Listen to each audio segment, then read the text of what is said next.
खास मेहमान हमारे साथ इस वक्त चर्चा में जुड़ चुके हैं। तारुफ आपका करा देते हैं। राकेश त्रिपाठी प्रवक्ता बीजेपी के इस वक्त हमारे साथ हैं। सुनील सिंह यादव प्रवक्ता समाजवादी पार्टी के हैं। अनिल दुबे प्रवक्ता आरएलडी के हैं। और एमएच खान साहब राजनीतिक विश्लेषक के तौर पर हमारे साथ जुड़ चुके हैं। और सबसे पहले राकेश त्रिपाठी आपके साथ ही शुरुआत कर रहे हैं कि ये काशी के जरिए यूपी को संदेश है क्या? देखिए अर्पिता जी, काशी की एक बड़ी महिमा रही है, बहुत प्रतिष्ठा रही है और काशी को मोक्षदायिनी नगरी कहा जाता रहा। लेकिन आज जैसा प्रधानमंत्री जी ने कहा कि काशी अब जीवनदायिनी बन गई। पूर्वांचल का पूरा हिस्सा स्वास्थ्य सुविधाओं के अभाव में किस प्रकार से बाट जोहता था। लखनऊ के एसजीपीजीआई पर इतना बोझ हुआ करता था पूर्वांचल का और बिहार के हिस्सों का, लेकिन आज काशी ने एक विकल्प दिया है। आज काशी में हर प्रकार की चिकित्सकीय सुविधाएं, चाहे वो हार्ट के संदर्भ में हो, डायलिसिस के संदर्भ में हो, और अब आंख का इतना बड़ा एक अस्पताल जो शंकर नेत्र चिकित्सालय के रूप में आज लोकार्पित करने का काम प्रधानमंत्री जी ने किया है। निश्चित तौर पर पूरे पूर्वांचल की दशा और दिशा बदलने वाला है।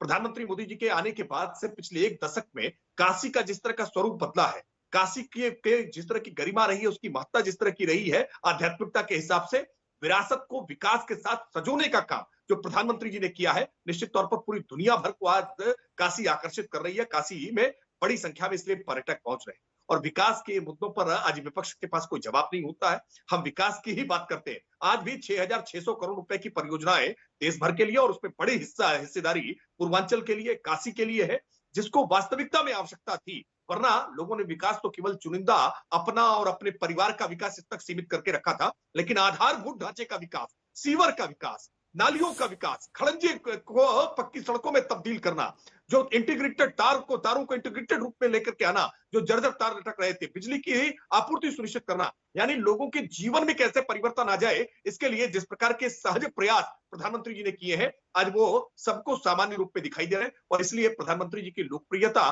लगातार आस्था के रूप में तब्दील हुई है। लोगों में अब उनका भरोसा एक आस्था के रूप में परिवर्तित हुआ है। आज जिस तरह से प्रधानमंत्री जी ने विकास के वहां लगातार गंगा बहाने का काम किया है। गंगा तो पहले भी बहती थी, लेकिन उस गंगा की क्या दशा थी। लेकिन गंगा पुत्र जब वहां पहुंचे हैं, गंगा के बेटे जब वहां पहुंचे हैं, तो काशी के साथ किस आत्मीयता के साथ जुड़े हैं। इसलिए प्रधानमंत्री मोदी जी हमेशा कहते हैं ये मेरी काशी है, ये हमारी काशी है। इस काशी के साथ उन्होंने जिस आत्मीयता का भाव जोड़ा है, वो आज विकास की परियोजनाओं के साथ दिखाई पड़ता है। और इसलिए जब जब प्रधानमंत्री जी काशी पहुंचते हैं तो काशी वाले भी, लेकिन सर संदेश, क्योंकि प्रधानमंत्री वहां पहुंचे, विकास की सौगात लेके पहुंचे, सामने खड़ा है उपचुनाव।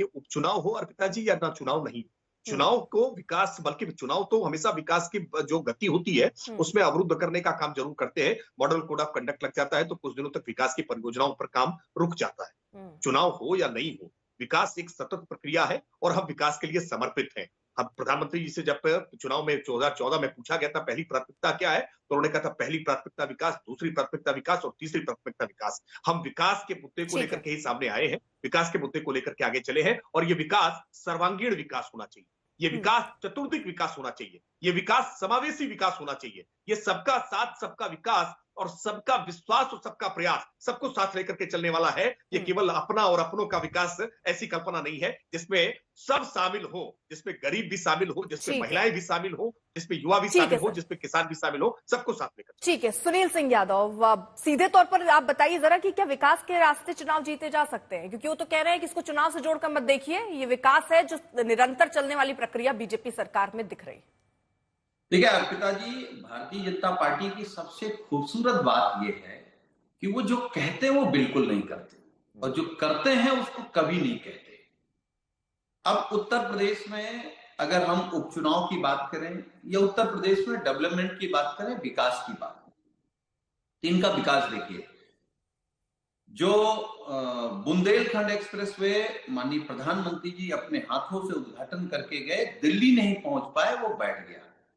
अभी आपके चैनल में चल रहा था, सभी सोशल मीडिया और चैनलों में चल रहा था, कानपुर में इन्हीं का विधायक सड़क पर हुए कामों को हाथ से बटोर करके कह रहा है कि किस तरीके से काम हुआ है। इन्हीं के विधायक, इन्हीं के मंत्री रहे, इन्हीं के नेता, उन्होंने कहा 40 साल में इतना भ्रष्टाचार हमने अपने राजनीतिक जीवन में नहीं देखा जितना उत्तर प्रदेश में है। तो अगर ये भ्रष्टाचार को विकास कह रहे हैं तो ये बहुत विकास कर रहे हैं, अगर ये झूठ को विकास कह रहे हैं तो फिर ये महा विकास पुरुष हैं, अगर बेईमानी को विकास कह रहे हैं नफरत को विकास कह रहे हैं, बंटवारे को विकास कह रहे हैं, तो इन्हें विकास पुरुष कहिए, विकास पुत्र कहिए, लेकिन गंगा पुत्र मत कहिए। क्योंकि गंगा पुत्र जैसे आप कहेंगे तो भीष्म पितामह का अपमान होता है। वो कभी भी अन्याय के खिलाफ चुप नहीं रहे, और जब चुप रहे तो फिर महाभारत हुआ। जब जब भीष्म चुप हुए, द्रौपदी के चीरहरण में चुप रहे, तो मुझे लगता है कि मणिपुर से लेकर के बहन बेटियों के साथ जो अन्याय हो रहे हैं, प्रधानमंत्री जी चुप है, भ्रष्टाचार में चुप है, योगी जी के बेईमानी और योगी जी की नफरत पे चुप है, योगी जी के बंटवारे पर चुप है, तो इसको क्या कह सकते हैं? जब आप जनता के बीच जाएंगे, तो आपने भी कहा कि मोदी जी काशी के जरिए संदेश देना चाह रहे हैं। क्या संदेश देंगे? खुद काशी के लोगों ने संदेश दे दिया कि ये लास्ट चुनाव है मोदी जी का। इसके बाद इनके प्रवक्ता से भी पूछ लीजिएगा, ये नहीं कहेंगे कि मोदी जी चुनाव लड़ेंगे। अगर ये झूठ कह भी दें तो मोदी जी अब नहीं आने वाले हैं उत्तर प्रदेश, मोदी जी अब नहीं आने वाले हैं काशी, क्योंकि काशी के लोगों ने महसूस कराया कि वो झूठ नहीं बर्दाश्त करेंगे, नफरत नहीं बर्दाश्त करेंगे, बंटवारा नहीं बर्दाश्त करेंगे। काशी का अपना एक इतिहास है, लेकिन वो इतिहास भारतीय जनता पार्टी नहीं जोड़ पा रही है, क्योंकि काशी की भव्यता में आप व्यापार अगर खोजेंगे तो आपको धोखा मिलेगा। वही धोखा मोदी जी को मिला है। अगर अब हम उपचुनाव की बात कर लें, मुझे लगता है कि 9 में 9 सीटें समाजवादी पार्टी, चुनाव चिन्ह साइकिल, इंडिया गठबंधन मिलकर के भारतीय जनता पार्टी को हराएगा। हम तो कह रहे हैं, आप इनसे पूछिए कि मिल्कीपुर क्यों नहीं करा रहे हैं। सर, मिलकर आपने एक शब्द का इस्तेमाल किया, वाकई मिलकर ही ये सब कुछ, क्योंकि राजेंद्र चौधरी, सुनिए ना सुनील जी, राजेंद्र चौधरी ने कहा आज तक से बात करते हुए कि 10 में 8 सीट एसपी और 2 सीट कांग्रेस लड़ेगी, लेकिन जब अजय राय से पूछा गया तो कह रहे हैं उनको पता ही नहीं है। आप कह रहे हैं मिलकर लड़ेंगे, इसलिए मेरा ये सवाल था। देखिए, चुनाव तो मिलकर के लड़ेंगे। अगर कांग्रेस के प्रदेश अध्यक्ष जी को कुछ नहीं मालूम है तो उसमें हम क्या कह सकते हैं? तो कांग्रेस के किसी नेता से पूछिए। लेकिन समाजवादी पार्टी, कांग्रेस मिलकर के भारतीय जनता पार्टी का सफाया करेगी। ठीक है, राकेश त्रिपाठी। देखिए, एक बहुत आपत्तिजनक बात सुनील जी ने कही कि प्रधानमंत्री जी अब चुनाव नहीं लड़ेंगे।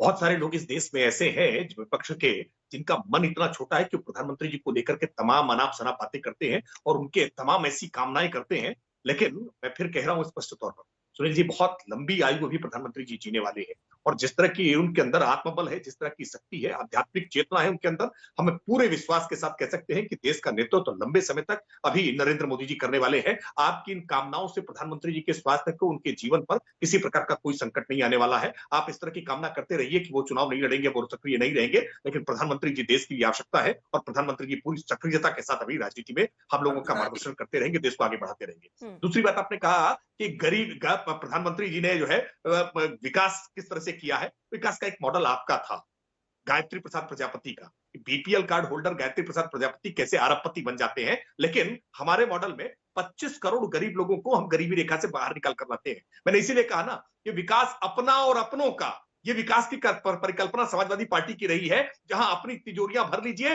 अपनों की तिजोरियां भर लीजिए, लेकिन हमने सामान्य जन के हित की बात की है। और इसलिए दीपावली के त्योहार से पहले आज प्रधानमंत्री जी ने एमएसपी बढ़ाने का काम किसानों के संदर्भ में भी किया है। ये दिवाली किसानों के लिए भी हो, एक तरफ सरकारी कर्मचारियों के लिए डीए की वृद्धि भी करते हैं, तो किसानों की चिंता भी करते हैं। ये सर्वांगीण विकास करने का काम है, समावेशी विकास करने का काम है, लेकिन ये बातें समाजवादी पार्टी को कैसे समझ में आए? क्योंकि अब आप भी ये कह रहे हैं कि सबके हित की बात सोचते हैं आप, तो मैं पूछना चाह रही हूँ, संजय निषाद के हित के बारे में भी सोच रहे हैं क्या? कि आप वो 2 सीट मांग रहे हैं, समाजवादी पार्टी ये कह रही है कि आप उनका सम्मान नहीं कर रहे हैं।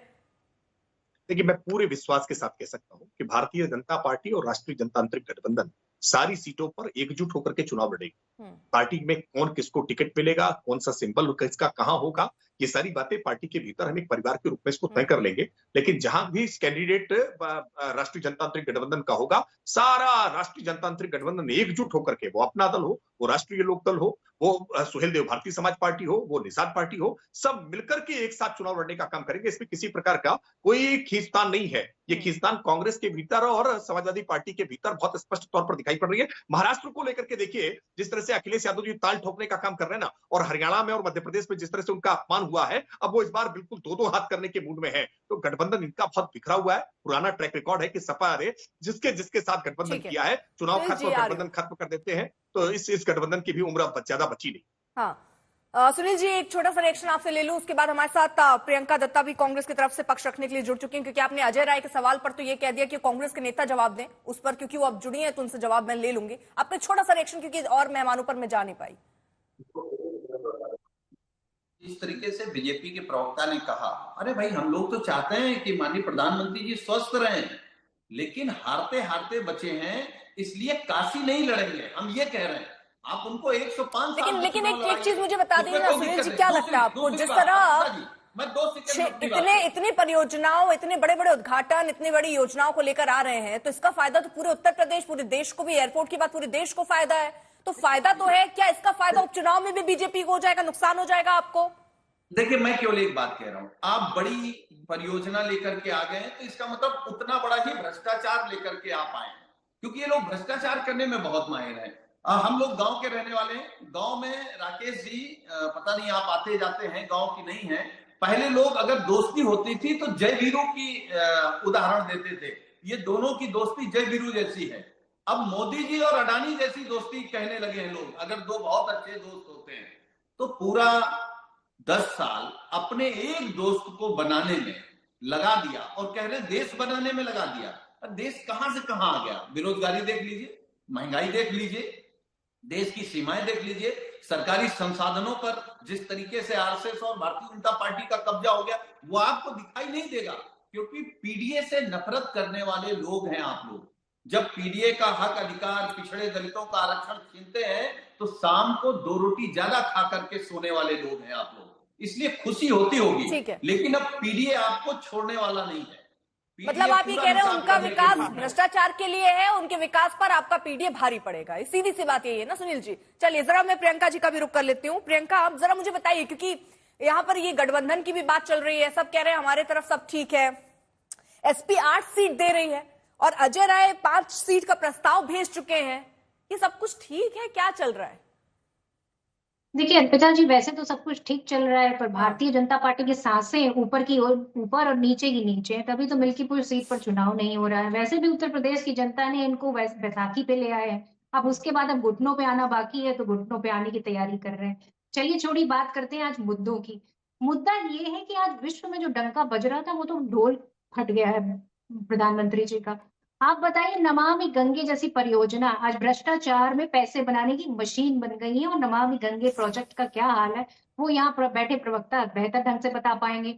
एक पेड़ प्रधानमंत्री जी माँ के नाम लगाते हैं और पूरा जंगल अडानी जी के नाम कर देते हैं। 10,000 करोड़ का एक प्रोजेक्ट लेकर आए थे 2019 में, कहाँ है वो? राकेश जी को तो प्रोजेक्ट का नाम भी पता होगा, बता दीजिएगा। बीएचयू की छात्रा के साथ रेप होता है, रेपिस्ट बाहर है, और वो 13 बच्चे जिन्होंने प्रदर्शन किया उनको सस्पेंड कर दिया जाता है। स्मार्ट सिटी परियोजना के बारे में तो बेहतर बता पाएंगे, कहाँ वो तैर रही हैं, कौन से जलाशय में तैर रही हैं वो तो पता नहीं, किसकी भेंट चढ़ गई है।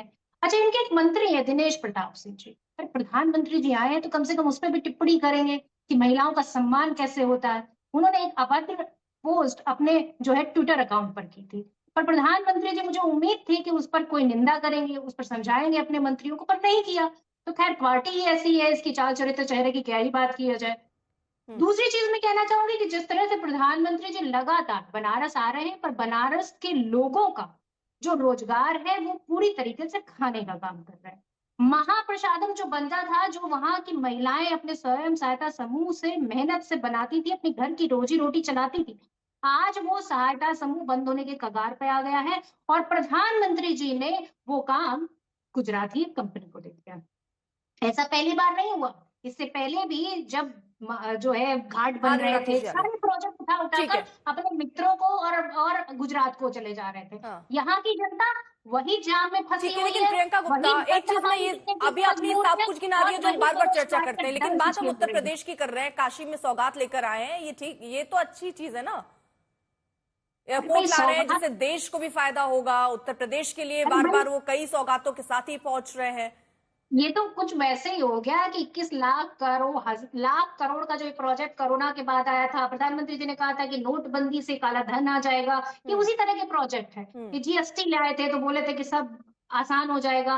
और ये अभी जो जितनी भी नई स्कीम्स लेकर आए, जिन्होंने कहा 1 नेशन 1 इलेक्शन, और एक मिल्कीपुर में चुनाव नहीं साथ में करा पा रहे हैं, तो ये प्रधानमंत्री जी, इनकी बात का भरोसा नहीं है कोई। हाँ राकेश जी, एक छोटा सा रिएक्शन, उसके बाद मैं एमएच खान के साथ उनके पास भी नहीं जा पाई, अनिल दुबे भी अभी सर आ रहे हो बस। राकेश त्रिपाठी। एक तो प्रियंका जी ने अभी झूठ और अफवाह फैलाने के लिए आज तक के मंच का इस्तेमाल किया कि जो काशी विश्वनाथ के महाप्रसाद को लेकर के कहा है। काशी विश्वनाथ का महाप्रसाद सहकारिता के आधार पर बन रहा है, सहकारी संस्था को दिया गया है, जिसमें बनारस के लोग ही काम कर रहे हैं, बनारस के लोगों का ही रोजगार उसमें जुड़ा हुआ है। हाँ, प्रसाद की शुद्धता को लेकर के, प्रसाद के मानकों को लेकर के निश्चित तौर पर एक नई बहस शुरू हुई है। जब तिरुपति बालाजी के बाद एक चर्चा आई तो उसमें बिल्कुल पत्र कैसे मिलाया जा सके, उसको ज्यादा बेहतर कर दिया जा सके, ये प्रयास किया गया। अब प्रियंका जी, आप गुप्ता जी, मैंने बीच में बोला नहीं, नहीं, प्लीज। हाँ, मैंने आपको नहीं चुपचाप राकेश जी, गलत बात है, गलत बात है। इसको आप नहीं, प्रियंका जी, गलत आप प्लीज। मुझे बताइए तो किस कंपनी को दिया है राकेश जी? अच्छा ये बताइए, अच्छा छोड़िए सारी बात, जनता जनार्दन फैसला कर लेगी ना, जनता जनार्दन फैसला कर लेगी। कोई कंपनी देखिए, नहीं थी जिसको आप एक बिका नहीं पाते। आपको कष्ट है, मैं जानता हूँ आपको कष्ट है। कोई इटली की कंपनी को दे देते तो आपका मन प्रसन्न हो जाता, कोई विदेशी कंपनी को मिल जाता ना तो आपका मन प्रसन्न हो जाता। प्रियंका गुप्ता, ये तू मैं आपकी संस्कृति होगी। तरीका ठीक नहीं है ना प्रियंका जी, आप बोल रही थी, वो नहीं बोल रहे थे। ठीक है, ठीक, एक सेकेंड प्रियंका जी, ये कांग्रेस पार्टी का संवाद का तरीका, ये तरीका ठीक नहीं प्रियंका जी प्लीज आवाज कम करनी पड़ेगी, अच्छा नहीं लगेगा। तू मैंने नहीं करना है ना मैम, दो मेहमानों के पास मैं नहीं जा पाई हूँ। तो निश्चित तौर पर मुझे लगता है कि ये डिबेट की चर्चा ये जनता तक आवाज नहीं पहुंची, जनता तक आवाज नहीं पहुंची। प्रियंका गुप्ता, अरे जनता तक आवाज पहुंच रही नहीं पहुंच रही, मेरी आवाज आप तक पहुंच रही है कि नहीं, पहले ये बताइए। मंगाने पड़ते हैं लोग। प्रियंका गुप्ता, मेरी आवाज पहुंच रही है आप तक? मैम ये तरीका नहीं है चर्चा का, प्लीज, ये चर्चा का तरीका नहीं है। आप बोल रही थी, वो बोल रहे थे, नहीं वो बोल रहे थे या नहीं बोल रहे थे? प्रियंका जी प्लीज मैम अपने बारे में बोल लीजिएगा, प्लीज मैम, थोड़ा सा ध्यान रखिए। राकेश जी जल्दी कंप्लीट कीजिए, फिर दो मेहमान और। आग्रह करूंगा कि कांग्रेस के दफ्तर में कम से कम प्रवक्ताओं को इस बात की ट्रेनिंग दे के संवाद नहीं आप चलिए सर, राकेश जी ये पर्सनल अटैक करेंगे फिर वो बोलेंगे, कोई मतलब नहीं है इसका, कोई मतलब नहीं। राकेश जी अपनी बात कंप्लीट कीजिए आप। बदतमीजी है, प्रियंका गुप्ता इस बात में बदतमीजी कर रही है, ये तरीका ठीक नहीं है। सच बात ये है कि चुनाव जीत नहीं पाते, अभी हरियाणा में हारे है ना, मानसिक आघात पहुंचा है, मैं जानता हूँ मानसिक आघात पहुंचा है, और इसीलिए शौक में आकर के आप इस प्रकार की थेथराई करना शुरू कर देते हैं, आकर के हल्ला मचाना शुरू कर दो। मैं एक सेकेंड